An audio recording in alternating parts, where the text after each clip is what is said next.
Sorry, we already pulled one boner out there in the ice.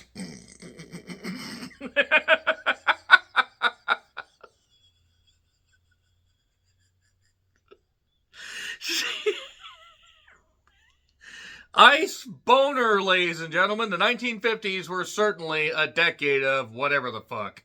I'm John Renton with the retro review of The Thing from Another World. It came out in 1951. It was directed by Christian Nyby, and the uncredited director was Howard Hawks, who did Rio Bravo and other stuff. Apparently, according to interviews, he advised, but he didn't actually take over the production. I'm willing to bet that it was probably maybe more of a symbiotic thing. You know, like aliens wanting to have a symbiosis with humans here. Or in the case of this bloodthirsty alien that crashed in the Arctic outpost, just wanted to kill, and he's willing to kill for it. The Thing from Another World would inspire John Carpenter's Thing. Gross. Would also inspire the 2011 prequel, The Thing, which really wasn't very fucking good. But yes, The Thing from Another World, you have a bloodthirsty alien being thing that's killing people at a military outpost. That's pretty much your thing right there. Your Thing from Another World, that is. By the way, Christian would do television such as Rawhide, as well as Bonanza, because we're here at the Ice Ponderosa Ranch. So this was based on the novel Who Goes There by John M. Campbell Jr., and was also written by Charles Lederer, who did Gentlemen Prefer Blondes. So really, if you look at the IMDb page for just the crew alone, quite a bit of star power, quite a bit of, experienced people behind this. So Margaret Sheridan played Nikki. She's the lead actress in this. And I will say, as far as lead actresses go in sci-fi horror movies of this time, she wasn't a damsel in distress. Also, according to her filmography, wasn't in a whole lot of stuff. And it's a shame. She apparently died of lung cancer in 1982. May she rest in peace. And the lead guy is Captain Hendry, who is played by Kenneth Tobey, who, along with a few others, discovers some weird shape in the ice, digs it out. There's an alien in this ice block, like a giant snow cone of doom, and then eventually it melts, wreaks havoc, and consumes blood. At least we're told that. Since it's the 50s, we didn't see it actually consuming blood. And also Robert Cornwait, who was in War of the Worlds and was a very good character actor, plays Dr. Carrington, who's absolutely batshit insane. And a few other actors you'll recognize. Really, this is one of the much better sci-fi horror movies of its time. 70 plus years after the fact, it still mostly holds up. It's not the greatest movie. It is very dialogue heavy, but when it reveals the alien creature, it actually does look mostly okay. James Arness, however, who played the alien creature, was very upset and embarrassed, not by anybody in the film, but just how he looked, so he didn't even attend the film premiere. Directors like John Carpenter, John Frankenheimer, as well as Ridley Scott and Tobe Hooper, were inspired by this and credit it as a film that inspired them to make horror the way they did. You can see it. Maybe not necessarily with John Frankenheimer, but definitely with Carpenter, Ridley Scott, and to a lesser degree, Tobe Hooper. So, we basically open with, the credits, A Thing from Another World. A really cool poster, by the way, to look it up on Google. But an RKO radio picture, beaming out to all the radio stations in your area from 4 to 5 p.m., followed by the Alka-Seltzer Hour.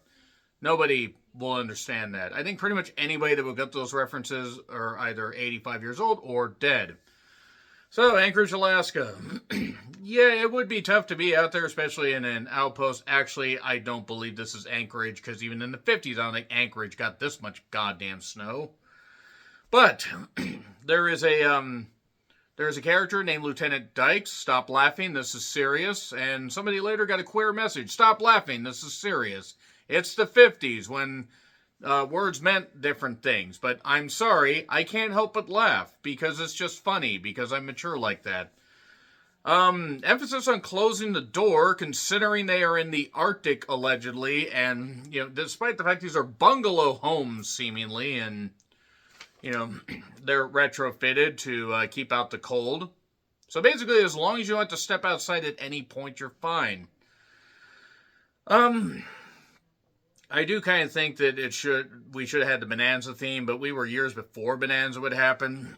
And then we have the Air Force taking off to basically investigate what is going on with this whole thing. We do get a thing about coffee. Coffee seems to be a prevalent thing. That is back when everybody drank coffee. Good thing coffee kind of went by the wayside. And it's not like we have people consuming all kinds of coffee drinks now and being upped on caffeine. Why would you take my caffeine away from me, you son of a bitch? I don't drink coffee, but I do drink caffeine. So, yeah, you kind of feel bad for the doggos in this because the doggos do end up getting killed. There isn't a lot to go over to as far as plot because once things get rolling, it is what it is. Telescopic cameras, boy, how futuristic. And they managed to get to the landing spot of this ship, and the ship just seemingly crashed there and just sat there for a while and was just frozen. I guess the thing from another world doesn't know how to navigate. Didn't want to stop and ask for directions, just like any man. Am I right, ladies? And it's deeper over here. Boy, that's what she said.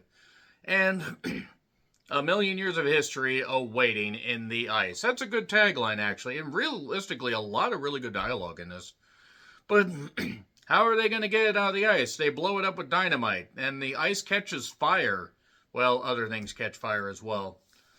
And it's a giant snow cone. They're just going to sit there and watch. And I'm sorry, we already pulled one boner out there in the ice. I'm sorry, they are referring to a boner in the ice. How can I not laugh at this movie? I know that it meant mistake, but god damn it, that's funny. One, I will never be mature to not laugh at a word like boner. So anyway, there's an obvious romance between Nikki and Captain Hendry, who, and Patrick Hendry, by the way, but they have an obvious romance. At one point, she ties him up. Why can't I find a woman to do that to me? But I digress. It's not meant to be like a slap in the face thing, like an instant thing, because they have a history. They talk over that a little bit. It's an 86-minute movie that actually tells its story pretty well, in all honesty. But then the ice starts to melt, and then the alien is turned loose. It's turned loose. It's got to kill its way. You got to turn it loose. So then there's a detached arm that is, that it has some alien kind of, thing about it or whatever, because this thing can detach and grow limbs, I guess, apparently, whatever, why not? It's like a carrot, an intellectual carrot. And that was a bit of dialogue where I'm like, okay, intellectual carrot. It's like Attack of the Killer Tomatoes, except this is slightly better. So, it needs blood. It is willing to kill to get it. And it turns out that Dr. Carrington actually has been a naughty little sausage with some things he's been doing. But before that, everybody decides to not just get their Geiger counters, their axes, their bats. Here comes the Smasher. Hooked him a walking disaster. I actually don't remember all the words to that. And they get guns. And then a greenhouse. A greenhouse where they find out that a dog was hidden underneath some plants. And, there's... Bolt your doors, our visitor has returned and is dangerous. That's what they say about grandfather whenever he gets into the Christmas moonshine. And then it's actually July, and then you wonder how long that moonshine's been there, and then realize he's probably going to die. But before Grandpa dies from the Christmas moonshine in July, yeah, the creature is like a balding, drunk douche. Kind of like a, variation of the Big Brain Creatures that Richard Keel played. It's a cookbook to serve man, by the way. And you can't stop him. You can only contain him, and you're supposed to contain him because the military wants to study him, because that always works out well in these movies. Dr. Carrington has been doing naughty experiments with blood, and recreating this alien stuff or recreating other things, and he wants to go on with this. That's kind of a weird curveball. Just stuff that he's been doing. These plants are living off of human blood, like this plasma that's been donated from 2 live donors. And I guess if anybody needs a blood transfusion, well, you got to get out of these plants that are over here for some odd reason. And then they realize the only way they can actually kill it is fire. So, and Nikki comes up with that. Like, well, it looks like a carrot vegetable. What do you do it? Fry it. Boil it. Smart. Smart laughs right there. So they come up with a brilliant idea to throw kerosene on it when they catch it on fire. Not realizing that this thing was going to run around the room in a drunken stupor and catch that building on fire. But he runs outside and then dives through there. And then they come up with a brilliant idea. Well, instead of just using oil, how about we get, some extra electricity and a new transformer that apparently is there. It's Optimus Prime 2.0. He did not die this time. And I just triggered a whole bunch of memories for people that remember the Transformers movie. And the idea is they're going to fry it with electricity, which can get a lot harder than kerosene on a human body, apparently. So they go into the electrical room, and then suddenly the power gets cut off. What the hell? Dr. Carrington says you can't do this.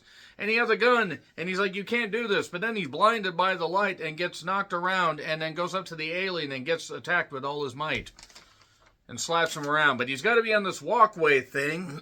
He's got to stay on the path like that. I don't remember what that was. I don't remember if it was Tales from the Crypt or what. But anyway, they fry him. They fry him, and he's dead. He's totally dead. They just, I think you got him. They fry him down to a luau cinder. And there was also this news reporter named Ned who looked like Ned. And he was trying to come up with a way, basically, before all this stuff happened with the alien creature, even when the ice hadn't been blown up yet, to tell his story. But couldn't tell the story. They wanted to keep it secret. Then they realized, you know what, Ned? We're disobeying orders. You go ahead and tell your story. So he says on the radio, yes, kids, that's what they used back then, because television was still in its infancy.